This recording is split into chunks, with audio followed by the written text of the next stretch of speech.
if you're going to change an area, you do three things. Number one, you focus on it and you get clear and compelling vision for what you want. If your body's not where you want it to be, I tell you there's one simple reason. It's not your focus. No, I focus on it. I focus all the time on how fat I am. No. See, if you focus on crashing into the pole, trying not to, the more you try not to, what you focus on, that's where the energy goes, that's where you go, right? We all know that. But what people tend to do is, I'm saying focusing on what you want, not what you don't want. And not only just focusing on what you want, where you focus and say, well, I'd like to be strong, I'd like to be energetic, I'd like to be fit. It's focusing and making it compelling. If your only reason you're focusing on it is like, well, I need to lose some weight because I feel fat, versus I want the energy to burn because with that I'll have more passion, more aliveness, I'll be able to impact my children. I'll be able to, I'll be able to take the business to another level. I'll be able to have fun when I'm stressed out and tired. I'll have creativity flowing through me. You can't just focus on it. You got to create a clear and compelling future in that area that will pull you towards it so you're not trying to push yourself.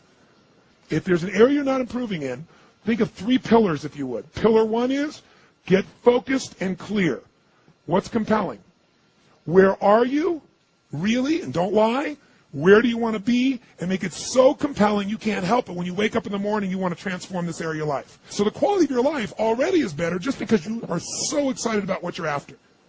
When you do that with your body or your emotions or your finances or time or any other area and you start focusing and you're clear, you're going to have energy. You're going to have drive. You're going to start to do something. How do you make sure what you do really works? You need the second pillar. And think of this as three pillars. Because, two-legged stool is going to fall over. One leg, you can't sustain. Second pillar, you got to get the best. When I say get the best tools. Get the best map. Get the best mentor. What I'm looking for is, it's wonderful that you're focused and clear and excited, but if you're running east looking for a sunset, you got a problem. I don't care how much you believe, I don't care how much enthusiasm you have, you got the wrong tools. You got the wrong strategy. You got the wrong map. And so it's really critical in life, I believe, to get a map and get a mentor.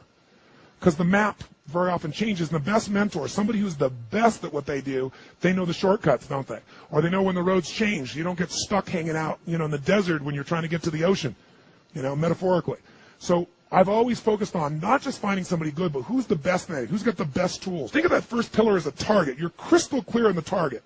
And now you got the toolbox, man. You got the best tools, not rinky-dink tools, the very best. And the way to get the best, by the way, that I've done it is model someone who's already successful. All the tools I come up with, some I've obviously created, but the foundation came by standing on the shoulders of other giants.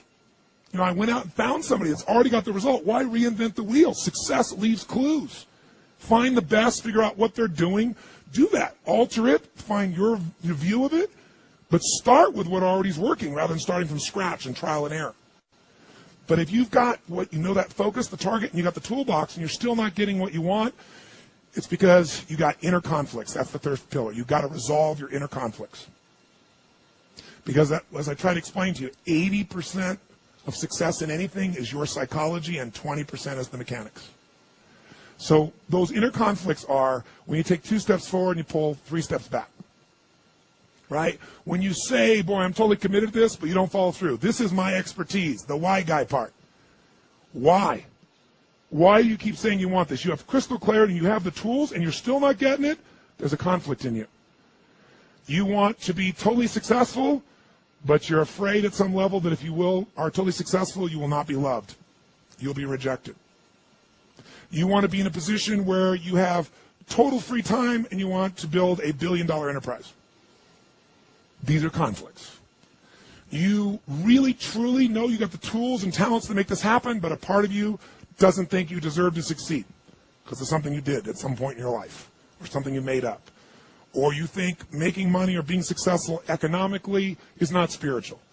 And you're committed to being spiritual, and yet the other part of you, it's the inner conflicts between fighting parts. So what do we do in this third pillar? Think of it as a vault we got to unlock. Think of it as unlock and unleash. That's the third pillar. The way you unlock and unleash is you identify the conflicts. You get clear what they are. So you may have total clarity, even the tools, but how can you totally unleash and commit when you're being pulled in 2 different directions? You say, Tony, how do I solve that? There isn't one way. You've got to get clear about what's most important to you today, not what you think you should do based on an old blueprint, an old belief system, your parents, society, your friends. Otherwise, you'll succeed and not be fulfilled. So once you identify the conflicts, now what you got to do is align. Align your life with what you really value. Align your life with what is most important to you. And then once you are in a position where you're aligned, guess what you'll do? Take action. You won't even have to work at it. When everything's in alignment, there's nothing pulling you away, boom, you go for it. But when you say, I want a relationship, but at the same time, simultaneously, I want to be in a position where, I never have to, I only get what I want every moment, or I never have to commit to anything, then obviously you're never going to get there. That inner conflict must be resolved. Once you align and you take action, guess what's going to happen? You're going to achieve. And once you achieve, you succeed. When you succeed, I'll tell you what you got to add to it. Celebrate, right? And then contribute. Pay it forward, if you will, as corny as that sounds. Remember the movie? Pay it forward. Don't pay it back. Take what you've got, what you've learned, and bring it to someone else. And if you bring it to someone else, it continues that cycle of fulfillment, of joy, of meaning in your life. Everything works.